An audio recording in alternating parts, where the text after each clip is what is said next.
আপনারা জানেন আমাদের সকলের প্রাণপ্রিয় নেত্রী যখন জীবন মৃত্যু সন্ধিক্ষণে ঠিক সেই মুহূর্তে গত 4 ডিসেম্বর বিএনপির ইতিপূর্বে ঘোষিত স্থগিত আসনগুলো বেশ কয়েকটিতে দলীয় মনোনয়নপ্রাপ্তদের নাম ঘোষণা করা হয়, যেখানে আমরা আমাদের প্রতিদিনের দলীয় কর্মসূচিতে ম্যাডাম খালেদা জিয়ার সুস্থতা কামনায় প্রতিদিন মসজিদ মন্দির সহ বিভিন্ন উপাসনালয় প্রার্থনায় ব্যস্ত।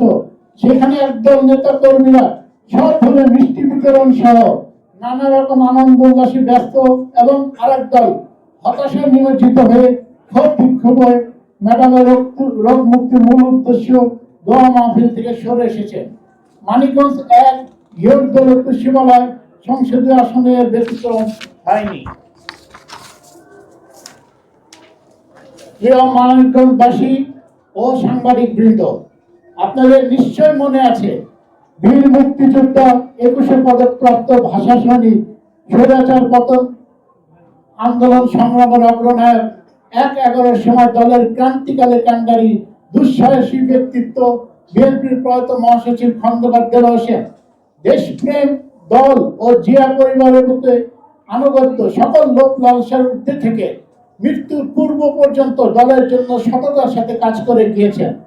জিয়া পরিবারকে মাইনাস করার জন্য তার ও তার পরিবারের প্রতি মামলা হামলা, গ্রেপ্তার, চাকরিচ্যুত ছোট ছেলে পবনকে বারবার রিমান্ডে অত্যাচার এবং সেই অত্যাচারের ভিডিও তাকে দেখিয়ে মানসিকভাবে দুর্বল করার চেষ্টা সহ এমন কোনো কাজ নাই যে সে সময় মঈনুদ্দিন ফখরুদ্দিনের অবৈধ সরকার ও দলের তথাকথিত সংস্কারপন্থীরা করেন নাই।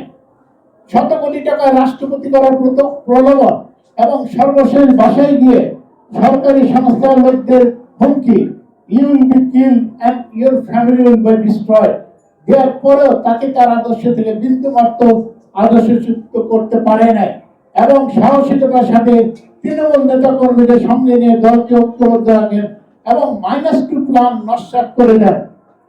সর্বশেষ তিনি 2011 সালে 4 মার্চ সিঙ্গাপুর চিকিৎসা যাবার আগ মুহূর্তে চিকিৎসক ও দলের নেতাকর্মী পরিবেষ্টিত গুরুতর অসুস্থ খন্দকার দেলোয়ার হোসেন অক্সিজেন মাস্ক খুলে স্পষ্টভাবে দেশবাসীর কাছ থেকে বিদায় নিলেন এবং দলের চেয়ারপারসন বেগম খালেদা জিয়া এবং দলের ভারপ্রাপ্ত চেয়ারম্যান তারেক রহমান সহ দলের নেতাকর্মী ও সাংবাদিকদের কৃতজ্ঞতা জানিয়ে বিদায় নিয়েছিলেন।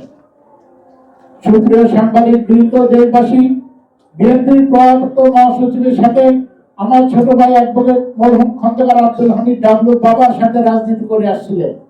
আমি বাবার মৃত্যুর পর বিএনপি চেয়ারপারসন দেশনেত্রী বেগম খালেদা জিয়ার আহ্বানে সাড়া দিয়ে 2012 সাল থেকে রাজনীতির মাঠে সরাসরি সম্পৃক্ত হই। আমাদের পরিবারের অঙ্গ সদস্যরাও প্রতিকূল পরিবেশে একতাবদ্ধ হয়ে কাজ করেছি। রাজনীতিতে যোগদানের পর থেকে এলাকায় ও কেন্দ্রে প্রায় প্রতিটি রাজনৈতিক কর্মসূচিতে অংশগ্রহণ করা সহ এলাকায় দুঃখ দুর্দশায়, বন্যা, নদী ভাঙন ও কোভিডের বিপর্যস্ত এলাকার পক্ষে সাধ্যমতো পাশে থেকে তাদের ভালোবাসা সম্মান অর্জন করেছি। আমার ভাই বোনেরা আমার পাশে থেকে সাধ্যমতো সহযোগিতা করে গিয়েছে। রাজনৈতিক কারণে অন্যান্য বিএনপির নেতা কর্মীর মতো আমি আমার পরিবারের ভাই বোন, বিশেষ করে আমার ছোট ভাই পবন সহ সকলকে হামলা মামলা, জেল জুলুম ও গ্রেপ্তার শিকার হয়েছি। আলোচিত 2023 সালের 28 অক্টোবরের সমাবেশের শেষ পর্যন্ত মাঠে থেকে আমি আমার অসংখ্য নেতা কর্মী টিয়ার শেলের আঘাতে আঘাতপ্রাপ্ত হয়েছি। জামিন নির্বাচনে পূর্ণ হরতাল অবরোধে বিএনপির সিনিয়র যুগ্ম মহাসচিব রুহুল কবি রিজভির সাথে রাজপথে থেকে পিকেটিং এ রেগুলার অংশগ্রহণ করেছি। অবাধ এই তথ্য প্রবাহের যুগে আজ কোনো কিছু গোপন নয় বিধায় আমার ও আমার পরিবারের বিগত আন্দোলন সংগ্রামের ভূমিকা ও 5ই আগস্ট পরবর্তী ভূমিকা আমার সামাজিক যোগাযোগ মাধ্যম www.facebook.com আকবর খন্দকার সহ প্রায় সকল প্রিন্ট ও ইলেকট্রনিক্স মিডিয়ায় প্রচারিত ও সংরক্ষিত আছে।